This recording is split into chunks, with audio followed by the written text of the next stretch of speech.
Today we're going to talk about how to make a fire starter out of a pine cone, some leftover sawdust, soy candles, and a muffin liner.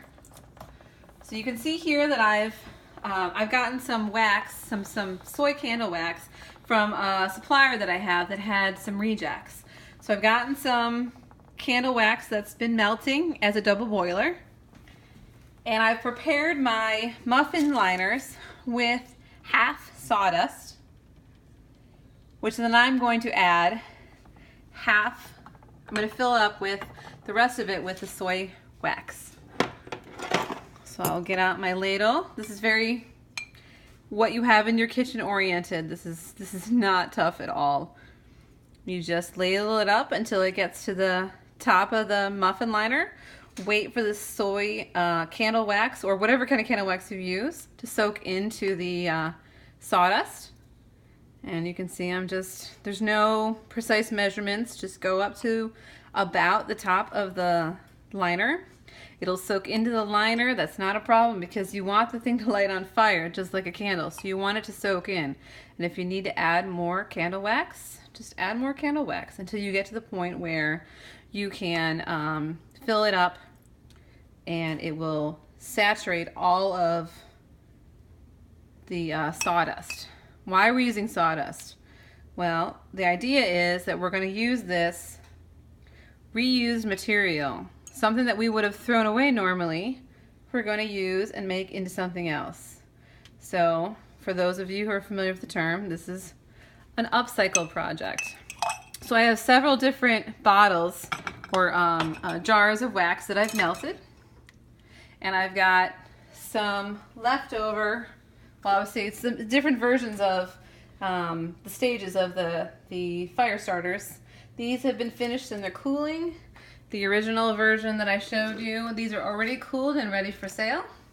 And these are pine cones that I've put into an oven at 200 degrees for about an hour to kill any bugs and to make sure that the pine cones open up all the way to get rid of the moisture, because moisture is going to be a problem with storage as well as when you use it. You don't want moisture in your pine cones when you burn them, because then you get all sorts of interesting activity.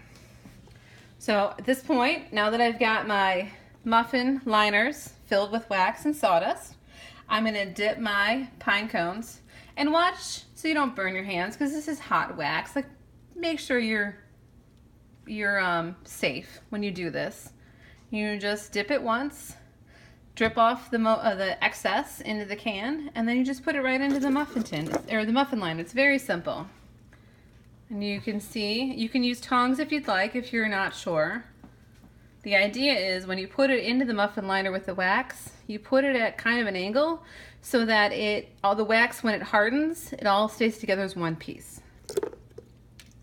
So we'll use a smaller one because this is a smaller jar. So you can see that I'm just dripping off the excess. There's no real science to this. It's all about, it's more art than science, but it's all about just making sure you cover the pine cone deliberately in the wax so that it acts like a wick of a candle. And I've done this outside. I tested this to see, oh, these won't fit. All right, so a couple of these are a little big. I'm gonna have to do a different way. Yeah, but you can see what I've done. So it's tilted a little bit so that it will harden in the wax and it'll make a candle. Basically, you're making a candle. With the sawdust and the pine cone itself, you've got enough tinder here to make sure that your fire will light consistently and it will light for a long time. So this is what for like when you're going out camping or when you're trying to start your fireplace? Right, so not indoor use, because remember this is sawdust. Oh, okay, yeah. And the sawdust that we've used is leftover from pallet woods. You never know what people have on pallets. So this is definitely recommended for outdoor use only. Like do fire not pits use and this. what have you. Yeah, do not use this in your interior fire. But fire pits are great. Campfires are perfect.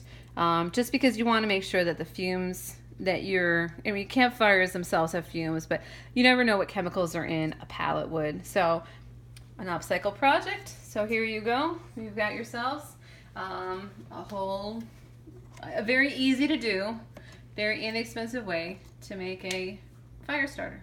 Thank you.